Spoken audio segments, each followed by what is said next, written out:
Hi, welcome to the Wavy Digital Desk. I'm Sarah Good, and today we're going to talk to Dr. Grayson from Sentara Family Medicine and Pediatrics, Edinburgh. So I'm just going to bring him on now.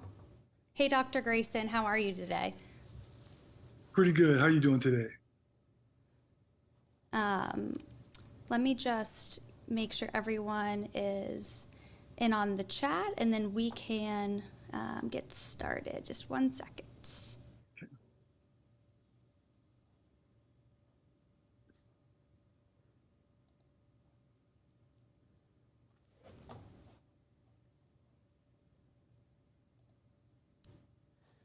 So if you're just tuning in, we're going to get started in just a minute. You can follow along on Facebook, and you can follow along on YouTube or wavy.com. So leave any questions for Dr. Grayson in the chat.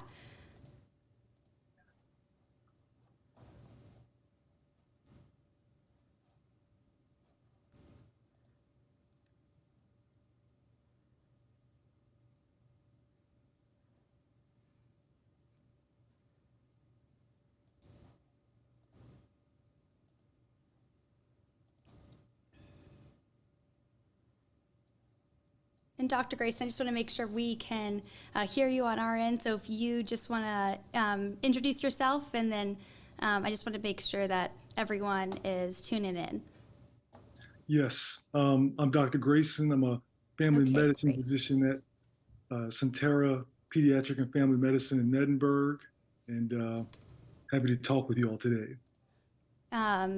So we wanted to have this conversation, and I think it's timely on January 31st, just so, people might have fallen off on some of their New Year's resolutions by now. I think, some studies say it's about 50% by the end of the month, are able to sort of stick with those resolutions, and then it does go down through the year. But I, wanted to talk with you about, maybe making those goals realistic, and then sort of walking through, some of what is good about primary care, and what people should really do to stay healthy in 2023. So the first question I just want to ask you is, can you just tell us, a little bit about your work and your practice, and just your experience in family medicine? Yes, so I've been practicing here for about two and a half years now. Basically, we see everybody from infants to adults.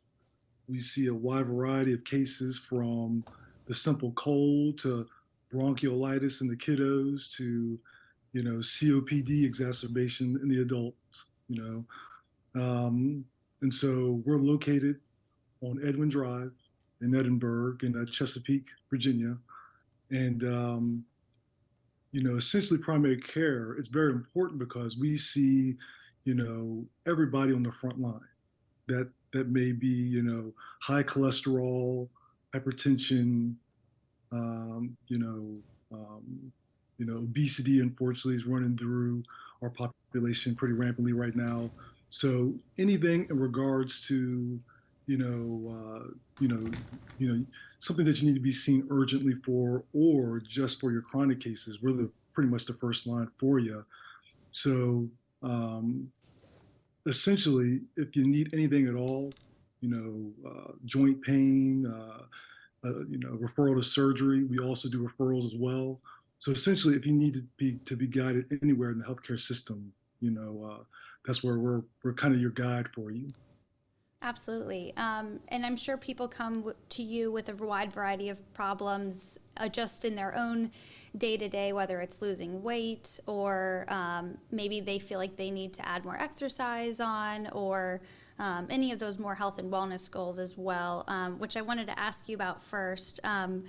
I'm sure you have patients that come in and they might have, great but aspirational goals for the year of what they want to accomplish, and, maybe how they want to look by the end of the year for an event or something. But, what do you tell those patients to sort of strive for, maybe goals that are attainable in terms of, hitting a New Year's resolution?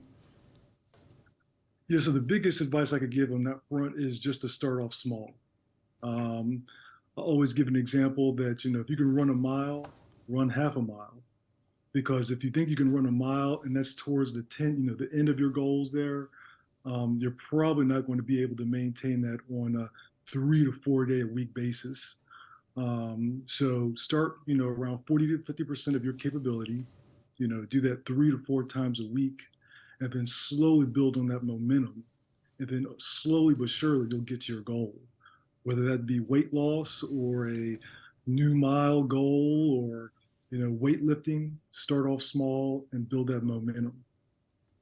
Right. And then, that does also take the pressure off of, oh, I didn't hit my goal by January 31st. I should just give up now. Exactly.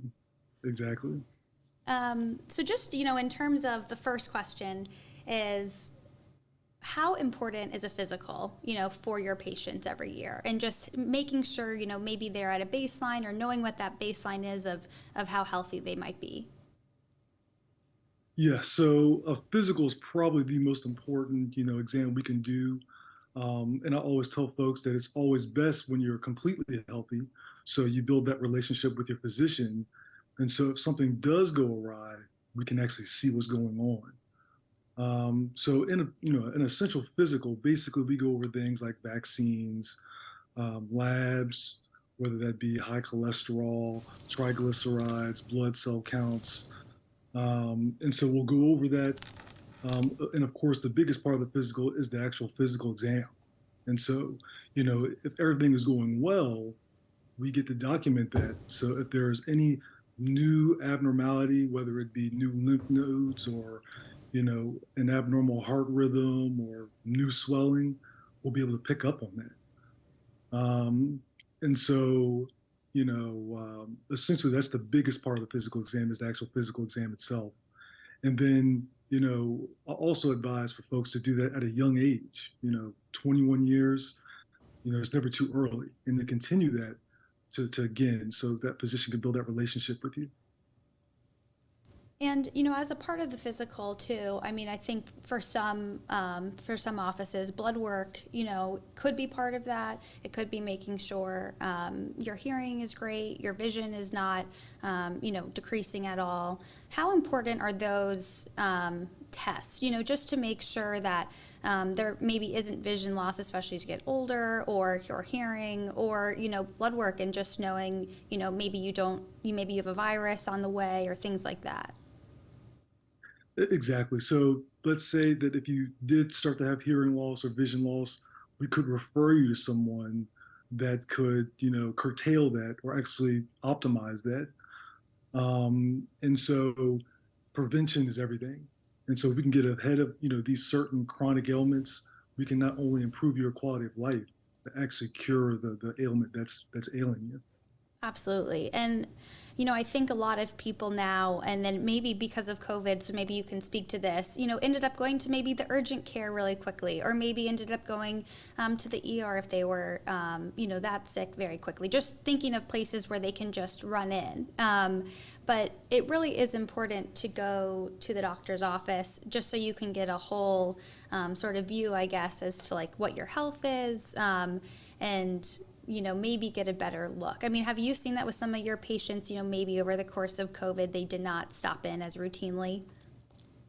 Unfortunately, yes. Whether it be the fear of catching COVID itself or just not wanting to leave the house because of that, I did see an abrupt, decrease in the physical exams that we typically provide.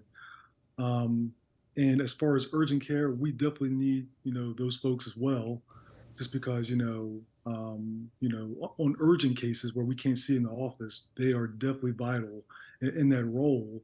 But in the perfect world, I like to see all of my folks. And so, I always tell my folks, my patients that I see that if you're ailing, if you're sick, if you have a virus, give us a call and then I'll try to squeeze you in. And that's that importance of that relationship because, we can kind of keep that dynamic. Right. And then, as you said, when the person is actually sick or if there's something that looks off for them. Exactly. Exactly. And then, getting back into now, looking at maybe how healthy somebody is, how healthy their blood work looks, how healthy their, blood pressure is, all of those things. if people are trying to work on that, if they're trying to get fit in 2023 and, maybe get back to not just weight loss, but just a healthier version of themselves, there are so many apps right now that are available. There are so many devices, whether it's a watch, whether if it's a ring, whether if it's a band of sorts of some sort. There's Fitness Pal and Noom and WW, like I could go on. There's a huge list, and there's a huge promotion of some of these things. Do your clients ever, do they ask you, how important are some of these sort of external, apps or accountability trackers? Yes, I do get that, question asked a lot. And I don't really advocate for any of them, but they are very helpful. I always tell folks just to pick one, be consistent with with the one that you choose, and it can still, track your progress pretty accurately. I do see a lot of variability as far as heart rate and, measurements like VO2, which is kind of a baseline measurement of your overall cardiovascular health. So I wouldn't take that to the bank. I will take that with a grain of salt. But as long as you pick one and are consistent with one, it should do you pretty good for your goals. And I mean, I think some people, they might be stuck in sort of, getting healthier because they feel like they might not have those resources available, whether they don't have the ability to spend money on them, or maybe that's not an option for them. And also with, organic food can be really expensive at the grocery store and things like that. So what do you say to those patients that, don't have those resources available? A very good question. Unfortunately, food prices have gone up, all around, including the organic foods and things like that. Um, so, the best advice that I can give on that front is there are certain, foods that are healthy and still relatively cheap. Things like rice, beans, certain fruits and vegetables as well. Unfortunately, fast food and calorically dense food are going to be your cheapest options, which is still an issue. Things like, things that you can get in the gas station or the, fast food restaurants. So eating those in moderation is okay, but, you just essentially get a weekly plan as far as your groceries, writing them down, snipping your coupons, seeing what's on sale, and kind of staying in the fruits and vegetables and the fresh fruit section of the groceries. That's probably going to be the best thing for you, even though I know it's more expensive now than ever. Right. And I think, the same thing goes with, some things for exercise, people feeling like they need to pay for a class, they need to pay for the app. But, is walking enough or running enough? Is there a need, obviously to get the heart rate up? But where does that sort of fall on the spectrum of, something that you might not need to actually pay for to stay healthy? Very good question. So, short answer is walking is enough. So, as long as you're consistent with that, so I would recommend 20 to 30 minutes a day, 5 days a week, trying to get that heart rate up, preferably above 120 to 130, but above 100 is okay. Um, you know, Especially in the beginning. If you feel that you are overweight, trying to do the high impact things like running and jumping, that's going to be bad for your joints. So, walking in the beginning is crucial. Other low impact exercises that you can do include, swimming, biking, water aerobics, yoga. All those will also be very helpful in attaining your weight loss goals. That's good to know because I think some people have the impression that, walking, especially not at a certain speed or duration, might not be enough. But, that is sometimes all we have available to us or have time for. So I've heard, that number of 20 to 30 minutes a day. But then it is good to know, especially for those who can't, go to a workout class and certain things that, that is an attainable option. Right, right. And then I wanted to also ask you, mental health, should be on like the forefront of our minds, and it has been really important in discussions, I think, across businesses and across different industries and things like that. But, as far as you're concerned, like with your patients, what do you tell them in terms of that piece of their health? Yeah, so I always tell folks that mental health is everything. It's the foundation to your health. So Often I see that folks, they're in the best shape of their life. They become depressed or so anxious that they can't leave the home. Then things kind of unravel or fall apart. Whether that be they're, having well-controlled diabetes, well-controlled weight, or high blood pressure. If that starts to unravel as far as your mental health, that will also follow suit. So the good thing is this discussion that we're having today, exercise, whether that be walking or running or swimming, that's also beneficial for your mental health. But if you still feel, issues with your, mental health and it's not improving with these kind of things that we're discussing today, that is when I advise that you go see your psychiatrist or psychologist or your primary care physician. Right. So just know the line of when you need to seek, extra help versus just, getting back to basics, but knowing when to actually get in touch with some of those resources. Exactly. Exactly. And, in your practice, are there parents or people that come in and ask your advice about maybe what to do with a family member that might have dealing with mental health or a child? What do you do in terms of maybe those like pediatric or caregiver roles? Very good question. So I start very conservative for most cases, whether that be trouble in the classroom or trouble at the house or, life stressors. Kids get life stressors as well, whether that be parental issues, divorces, things like that. Um, Therapy helps everyone. So seeing your local psychologist, a pediatric psychologist will be beneficial. They're going to teach those kiddos some coping skills and mechanisms that don't require medications. Even, the most recent studies have shown that these therapies, as well as these coping skills, are even more beneficial than medication itself. And most importantly, they're side effect free. So that's what I would definitely recommend, for the kiddos who are also ailing with their mental health. And on the topic of kids, kids can bring home a variety of sicknesses to the house. I know they range from common cold, hand, foot, mouth. I mean, there's so many things that are, sort of brought from the classroom back home. What is your advice for those parents or guardians that are bringing kids home and just keeping them healthy, especially during the winter when you're playing inside? How do you keep the family, like illness free as much as possible? Yes, that's a very good question. I see that pretty frequently as well. So first and foremost, hand washing is very important. Having some hand sanitizer, readily available, that's going to be very beneficial. And then of course, the regular healthy day-to-day things, having the kiddos sleep between 10 to 12 hours. I know that can also be a chore. Having them eat their 3 meals a day, including 5 servings of fruits and vegetables, limiting, high sugary drinks and foods as well as fast food. All of those things are going to be beneficial as far as a holistic approach. Vitamin C, those kind of supplements, those are also beneficial, but some studies don't really show that it's moving the needle all that much.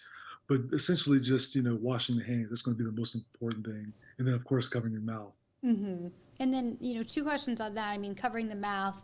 I know we've gone back and forth, with masks in terms of when to wear them. And especially if you're taking public transportation or things like that, I know that, that can be more helpful or if you're in a large place. But where do you stand right now just in terms of, I know, kids aren't masking at school, you don't have to mask at the grocery store, but, there are still, certain, whether it's COVID or other respiratory illnesses out there. So, is masking sort of a good policy? Is that just, reserved to when you're feeling sick?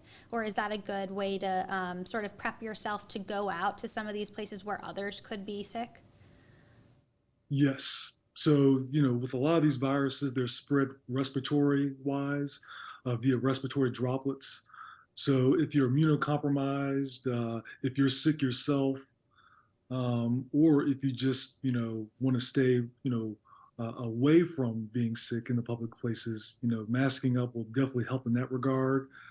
I always tell folks that when in doubt, just mask up, just because that's definitely going to be beneficial for you. But if you're vaccinated, If you don't have health issues, you know, we're pretty much at a time period where you can actually take that mask off and still be relatively safe. Right, and I know people do it, as they'd like to as well, which I think is great that that is an avenue for people to take. And there's so many more resources available now, of course, as there were at the beginning of COVID when that was sort of a new addition, at least in the States, just sort of protecting ourselves. In terms of sleep, which you also brought up with kids, I think that, working adults or parents or whoever, sleep sometimes can be the one thing that falls short. And I know that it is such an important piece to weight loss and maybe those goals as well. So can you just talk about, how important sleep is really in terms of your overall health, especially throughout the year? Yes. So sleep, just like mental health, is a pretty hidden foundation for your overall health. For us big kids or adults, I recommend 7 to 9 hours of sleep. There is kind of a bell curve benefit that we see. If you sleep too little, less than 7 hours, there's a harm to you, as well as if you sleep more than 9 hours, there's some harm to you as well. Excuse me. But between 7 to 9 hours, that's going to be your sweet spot. And so I know as far as the day to day, that can be, one of the things that gets pushed out, right? When we get busy, we don't really, limit our Netflix time or our TV time or our video game time. We push out sleep. And so you almost have to make that a priority. So you'll have to kind of tell yourself between X amount of time, between X and Y, this is my sleep time. And you kind of have to build a routine to do that. Right. And I mean, I think we can all honestly say that we get into a habit of scrolling or being on the screen right before bed. And it's hard to just turn it off, especially if you're, staying updated with work or maybe staying updated with, in our case, the news. And you need to shut that, phone off or computer off and read a book or do something to sort of unwind. And I think some people are lucky and their head hits the pillow and they can fall right asleep. I think others, the thoughts sort of keep going in your head, and well into when you should be asleep for those hours. Right. Right. Um, the one thing I also wanted to bring up is, and this is a little bit more particular on like the food topic, but people right now, I think gluten-free is a big word, and I think paleo diets and keto diets. Um, for some people that might need that, whether they're celiac or whether they have, allergies, some of those things I realize are so important. But for the average person, are those recommended from a medical standpoint just to try? Or are those more, diets that you should really be doing under the care of a doctor? Another good question. So, with gluten-free diets, of course, we do recommend those for folks who are gluten intolerant or have a allergy to it. Definitely doesn't hurt if you're having some GI issues. You could actually give it a try. It tends to be on the more expensive side. So, we kind of talked about expense earlier. Mm-hmm. So, if you have some battles with some GI issues like diarrhea or constipation, you could go that avenue and try to go gluten free and see if it's beneficial for you. If it is beneficial for you, I would contact your primary care physician and maybe they could do some labs for you to kind of confirm that. But if it's just for weight loss or from a dietary standpoint, and if you don't have an allergy, there's really no known benefit for that. Because I think some people do think, oh, like that's working for, whether it's a celebrity or whether it's somebody they follow on social media and they tried it, let me try it, or intermittent fasting, some of those different techniques that I do think work for some people, but they are not, one size fits all. Right. Right. So, and of course, maybe that's personal, that person, that celebrity might have a health issue that benefits them, right? Mm-hmm. So, most celebrities kind of battle things kind of behind doors, and so they might be doing those certain things for a reason. So, usually we don't get the full details on that, unfortunately. Right, absolutely. And, I guess on that, do parents ever come to you or come to other doctors and are worried potentially about, their child's health and sort of looking at some of these social things, looking at certain things at school that might be trendy or might be, a fad to follow for the time being. Do parents ever come to you with those, concerns? Yes, and so we try to get to the root of that, as far as why it's dangerous, or why it's not a good idea to do those kind of things, whether that be a diet or a certain kind of detox or what have you. We try to kind of sit down with the kiddo, saying that this is not going to be helpful for you, and it could be harmful for you. We kind of explain why, kind of on a relative basis, so they can kind of understand, and try to kind of do it in that manner. I know a lot of the fads on TikTok is kind of running rampant now, so we are definitely seeing more of that, unfortunately. And that's, I think, just good advice on a lot of things, whether it's peer pressure or other, to talk to your doctor if necessary, to your pediatrician and parents and have that dialogue. Exactly. Yeah. And then, one question I did want to ask, and it's called white coat syndrome sometimes, or people are scared to go to the doctor. I mean, what do you say to that person who, doesn't have a comfortable relationship with going to the doctor, and, maybe they're trying to start, or maybe they know it's going to be good for them, but, what do you say to that patient that needs to come in? Yes, and white coat hypertension is more common than you think. We are definitely your advocate for your health. And so basically, we'll try to do everything that we have at our disposal and provide you with resources that's going to be beneficial for you. So we kind of talked about earlier, whether that be a referral or particular physical therapy or weight loss program, anything that's going to be of benefit for you. We're here for you, and we're also here to alleviate your anxieties. Maybe there's a lump on your neck or a skin lesion you want us to take a look at. We can also help, give you some reassurance or guide you to the specialist to help you with that. Right. And then on that, I know people are scared to go to the doctor for a variety of reasons. And, it could also be financial insurance or not. There are some things that are out of pocket costs. But, when you talk about prevention earlier in this conversation and how important that is, I mean, how important is prevention to, maybe having some long-term issues later because you're scared to go to the doctor or you're scared to, get certain things in check? Yes, and so unfortunately, I see that as well. So I've seen things such as skin cancers go unchecked, high blood pressure go unchecked, and so those definitely have ramifications down the road. As far as high blood pressure, we're talking about things like stroke or heart attack, and of course, with things like skin cancer, it definitely becomes more a bigger issue down the road, just because it can definitely cause a quality of life issue and eventually life threatening. And so, if we could see that earlier, we can nip it in the bud and kind of get you on your way as far as allowing you to thrive. Because of course, with uncontrolled diseases, we're just trying to survive, and we don't want you in that survival mode. We want you to thrive.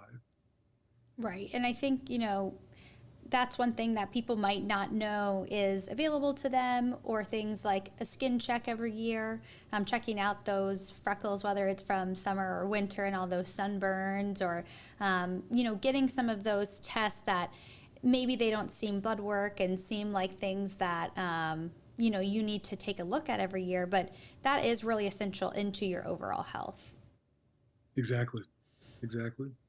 Um, Well, I think those are, my major topics that I sort of wanted to hit. But, is there anything else that, you give advice to your patients, I'm sure, daily that you, think is a big topic right now, or something that you like to leave patients with in terms of, staying healthy, not just in 2023, but creating a good foundation for, all those years to come?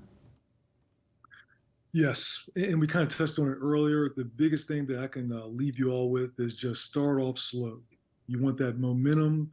If you think the top thing you can do as far as running, for example, is 2 miles, do not start off too fast. That's typically where injuries will occur, and you can't sustain that pace. So start off at half of what you think you can do, listen to your body, slowly increase that stressor, whether that's running, weightlifting, walking, slowly increase the time or the duration, and you're definitely going to get to your goals if you just stay persistent. Well, thank you so much for leaving us with that. And I think, the big, things hopefully people will take with them that are viewing this either now or later is prevention, and then start slow with those goals. I think that's great advice for everyone. You want it to be attainable, you want to be able to hit milestones. And I think that's important, to feel like you can continue on with that goal, whether it's just this year or in following years. Exactly. Yeah. Well, thank you so much, Dr. Grayson. It was a pleasure having you on, and I hope anyone that's, tuning in today had all their questions answered. And if not, keep checking back. I think, I'll monitor the chat just to see if there's anything we touched on that maybe somebody missed, for good medical advice in the coming year. So thank you so much. Thank you to everyone that's watching today, and we'll see you next time.